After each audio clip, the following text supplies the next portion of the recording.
Alors dans cette dernière vidéo de la séquence sur les nombres entiers, on aborde enfin la notion nouvelle, celle de nombres premiers.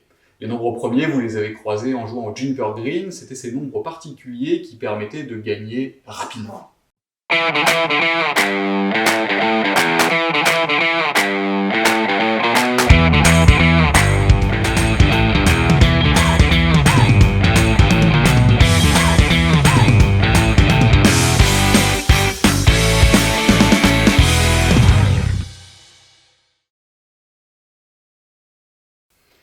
Un nombre est dit premier s'il admet exactement deux diviseurs, le nombre 1 et lui-même.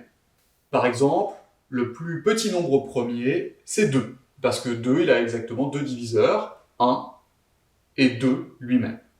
De la même façon, 3, 5, 7, 11 sont des nombres premiers.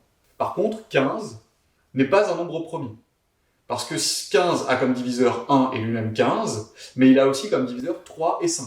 Parce que 3 fois 5 est égal à 15. On peut donc décomposer le nombre 15 en écrivant 15 égale 3 fois 5.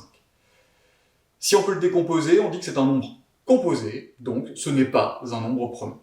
Attention, 1 est un nombre particulier, il n'est pas premier, parce qu'il n'a qu'un seul diviseur, 1. Il n'a donc pas exactement deux diviseurs. Ce n'est pas un nombre composé, mais ce n'est pas non plus un nombre premier.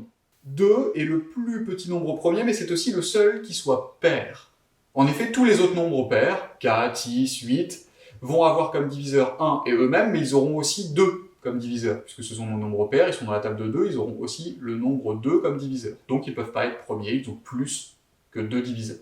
Les mathématiciens ont prouvé il y a longtemps déjà que des nombres premiers, il y en a une infinité. Mais c'est un problème toujours actuel de chercher des nombres premiers de plus en plus grands. Les informaticiens les aident dans cette tâche à essayer de trouver des nombres premiers de plus en plus grands. C'est quelque chose qui a une utilité, notamment dans la sécurité sur Internet. Pour crypter des données, on a besoin de nombres premiers. Donc les nombres premiers passionnent les mathématiciens parce qu'ils ont beaucoup d'applications et puis parce qu'il y a encore plein de mystères autour d'eux. Il y a plein de problèmes qui ne sont pas résolus sur les nombres premiers. Et il y a même des universités qui sont prêtes à payer des millions de dollars à un mathématicien pour résoudre certains de ces problèmes. Donc du coup, si vous voulez faire fortune, vous savez ce qu'il vous reste à faire.